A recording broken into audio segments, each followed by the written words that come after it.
ಮೂಲಕ. ಮುಂಬೈ ಅಂದ್ರೆ ನೆನಪಾಗ್ತಿದ್ದು ದಾವೂದ್ ಇಬ್ರಾಹಿಂ, ಚೋಟರಾಜನಂತಹ ಡಾನ್ಗಳ ಭೂಗತ ಜಗತ್ತು. ಸುಲಿಗೆ, ಕೊಲೆ, ಕಿಡ್ನಾಪ್ಗಳಿಂದ ಮುಂಬೈ ಜನ ನಡುಗಿ ಹೋಗಿದ್ರು. ಅಂತಹ ಸಮಯದಲ್ಲಿ ಮುಂಬೈ ಮಾಫಿಯಾವನ್ನ ಬೇರು ಸಮೇತ ಕಿತ್ತೊಗೆಯಲು ಮುಂಬೈ ಪೊಲೀಸ್ ಪಡೆ ಒಂದು ವಿಶೇಷ ತಂಡವನ್ನ ರಚಿಸಿತು. ಆ ತಂಡದಲ್ಲಿದ್ದ ಒಬ್ಬ ಕನ್ನಡಿಗ ಅಂಡರ್ವರ್ಲ್ಡ್ ಪಾಲಿಗೆ ಸಾಕ್ಷಾತ್ ಯಮರಾಜನಂತೆ ನಿಂತರು. ಅವರೇ ಎನ್ಕೌಂಟರ್ ಸ್ಪೆಷಲಿಸ್ಟ್ ದಯಾ ನಾಯಕ್.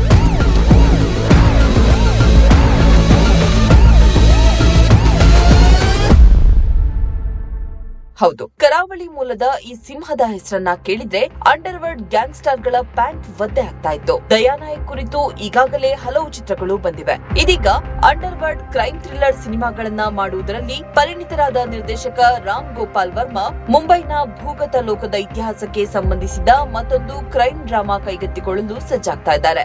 ಚಿತ್ರರಂಗದ ಮೂಲಗಳ ಪ್ರಕಾರ ಮುಂಬೈನ ಪ್ರಸಿದ್ಧ ಎನ್ಕೌಂಟರ್ ಸ್ಪೆಷಲಿಸ್ಟ್ ದಯಾ ನಾಯಕ್ ಅವರ ಜೀವನ ಆಧಾರಿತ ಬಯೋಪಿಕ್ ನಿರ್ದೇಶಿಸಲು ರಾಮ್ ಗೋಪಾಲ್ ವರ್ಮಾ ಮಾತುಕತೆ ನಡೆಸ್ತಾ ಇದ್ದಾರೆ. ಅಷ್ಟಕ್ಕೂ ಯಾರಿ ದಯಾ ನಾಯಕ್? ಅವರ ಸಿನಿಮಾ ಶೈಲಿಯ ರಿಯಲ್ ಲೈಫ್ ಕಥೆ ಏನು? ಇವತ್ತಿನ ಸೆಗ್ಮೆಂಟ್ ಅಲ್ಲಿ ನೋಡೋಣ ಬನ್ನಿ. ಉಡುಪಿಯಿಂದ ಮುಂಬೈಗೆ ಪಯಣ.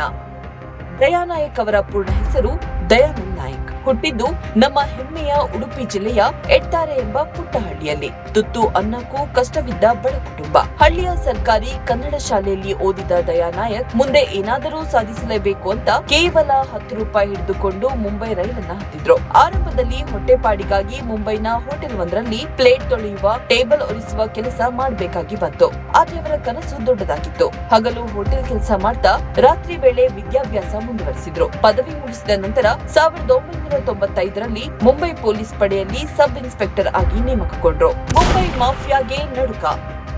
ಖಾಕಿ ಯೂನಿಫಾರ್ಮ್ ಧರಿಸಿದ ತಕ್ಷಣ ದಯಾ ನಾಯಕ್ ಅವರ ಕದರ್ ಬದಲಾಯಿತು. ಆಗಷ್ಟೇ ಮುಂಬೈನಲ್ಲಿ ಪ್ರದೀಪ್ ಶರ್ಮಾ, ವಿಜಯ್ ಸಾಲಸ್ಕರ್ ಅವರ ನೇತೃತ್ವದ ಎನ್ಕೌಂಟರ್ ಸ್ಕ್ವಾಡ್ ಫೇಮಸ್ ಆಗಿತ್ತು. ದಯಾ ನಾಯಕ್ ಆ ತಂಡವನ್ನ ಸೇರಿಕೊಂಡ್ರು. 1996ರಲ್ಲಿ ಮೊದಲ ಬಾರಿಗೆ ಚೋಟರಾಜನ್ ಗ್ಯಾಂಗ್ ನ ಇಬ್ಬರು ಶಾರ್ಪ್ ಶೂಟರ್ ಗಳನ್ನ ನಿರ್ದಯವಾಗಿ ಎನ್ಕೌಂಟರ್ ಮಾಡುವ ಮೂಲಕ ದಯಾ ನಾಯಕ್ ಅಂಡರ್ ವರ್ಲ್ಡ್ ನ ಗಮನ ಸೆಳೆದ್ರು.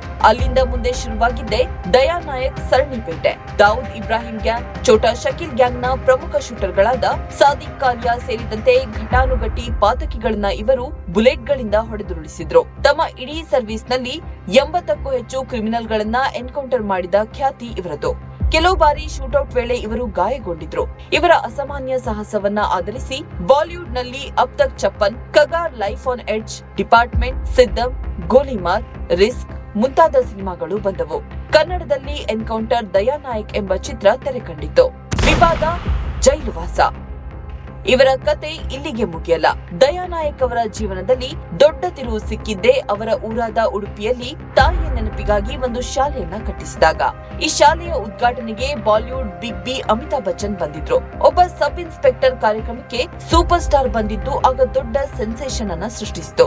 ಇದಾದ ಬಳಿಕ ದಯಾ ನಾಯಕ್ ವಿರುದ್ಧ ಆದಾಯಕ್ಕಿಂತ ಹೆಚ್ಚಿನ ಆಸ್ತಿ ಗಳಿಕೆ ಮತ್ತು ಅಂಡರ್ವರ್ಲ್ಡ್ ಜೊತೆ ಲಿಂಕ್ ಇದೆ ಎಂಬ ಗಂಭೀರ ಆರೋಪಗಳು ಕೇಳಿಬಂದವು. 2006ರಲ್ಲಿ ಇವರನ್ನ ಸಸ್ಪೆಂಡ್ ಮಾಡಿ ಜೈಲಿಗೂ ಕಳಿಸಲಾಯಿತು.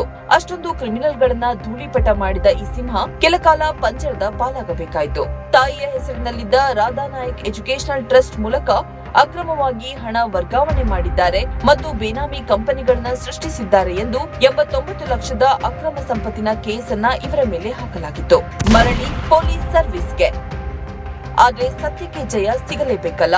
ಸುದೀರ್ಘ ಕಾನೂನು ಹೋರಾಟದ ನಂತರ 2010ರಲ್ಲಿ ಸುಪ್ರೀಂ ಕೋರ್ಟ್ ದಯಾ ನಾಯಕ್ ಅವರ ಮೇಲಿದ್ದ ಎಲ್ಲಾ ಆರೋಪಗಳನ್ನ ವಜಾಗೊಳಿಸಿತು.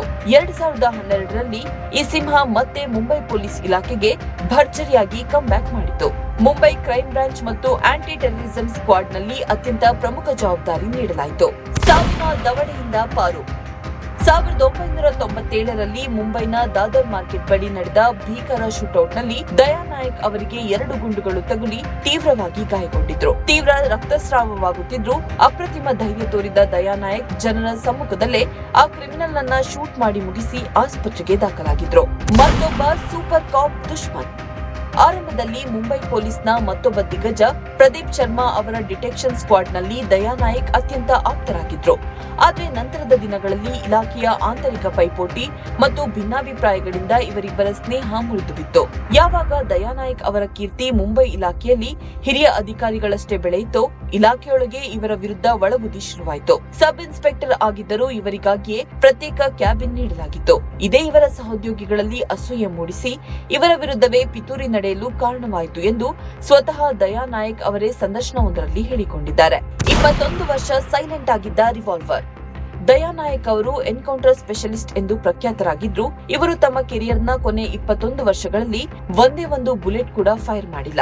ಮುಂಬೈ ಮಾಫಿಯಾವನ್ನ ನಡುಗಿಸಿದ ದಯಾ ನಾಯಕ್ ಅವರು ಕೊನೆಯ ಬಾರಿ ತಮ್ಮ ಗನ್ ಬಳಸಿದ್ದು 2004ರಲ್ಲಿ ಮಲಾಡ್ನಲ್ಲಿ ಒಬ್ಬ ಗ್ಯಾಂಗ್ಸ್ಟರ್ ವಿರುದ್ಧ ನಡೆದ ಕಾರ್ಯಾಚರಣೆಯಲ್ಲಿ. ಅದಾದ ಬಳಿಕ ಅವರು ಮುಂಬೈ ಕ್ರೈಮ್ ಬ್ರಾಂಚ್ನ ಬಾಂದ್ರಾ ಆಫೀಸ್ನಲ್ಲಿ ತಮ್ಮ ಡೆಸ್ಕ್ ಮೇಲೆ ಆ ಪ್ರಳಯಾಂತಕ ರಿವಾಲ್ವರ್ ಅನ್ನ ಇಟ್ಟುಕೊಂಡಿದ್ದರೆ ವಿನಃ ಕಳೆದ 21 ವರ್ಷಗಳಿಂದ ಆ ಗನ್ನಿಂದ ಒಂದೇ ಒಂದು ರೌಂಡ್ ಕೂಡ ಗುಂಡು ಹಾರಿಸಿಲ್ಲ.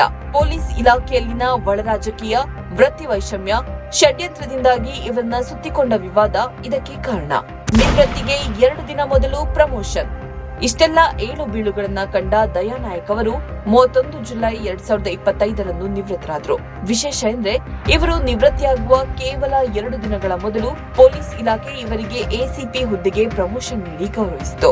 ಮುಂಬೈ ಹೋಟೆಲ್ನಲ್ಲಿ ಪ್ಲೇಟ್ ತೊಳೆಯುತ್ತಿದ್ದ ಒಬ್ಬ ಸಾಮಾನ್ಯ ಹುಡುಗ ದೇಶದ ಟಾಪ್ ರೇಟೆಡ್ ಎನ್ಕೌಂಟರ್ ಸ್ಪೆಷಲಿಸ್ಟ್ ಆಗಿ ನಿವೃತ್ತಿಯಾಗಿದ್ದು ನಿಜಕ್ಕೂ ಒಂದು ರೋಚಕ ಇತಿಹಾಸ. ಈ ವಿಡಿಯೋ ಇಷ್ಟ ಆಗಿದ್ರೆ ಲೈಕ್ ಮಾಡಿ, ಶೇರ್ ಮಾಡಿ ಮತ್ತು ನಮ್ಮ ಚಾನೆಲ್ನ ಸಬ್ಸ್ಕ್ರೈಬ್ ಮಾಡಿ. ಧನ್ಯವಾದ. ಇಂಟ್ರೆಸ್ಟಿಂಗ್ ಮತ್ತು ಇನ್ಫಾರ್ಮೇಟಿವ್ ವಿಡಿಯೋಗಳನ್ನ ಮಿಸ್ ಮಾಡ್ಕೋಬೇಡಿ. ಈಗಲೇ ಸಬ್ಸ್ಕ್ರೈಬ್ ಮಾಡಿ.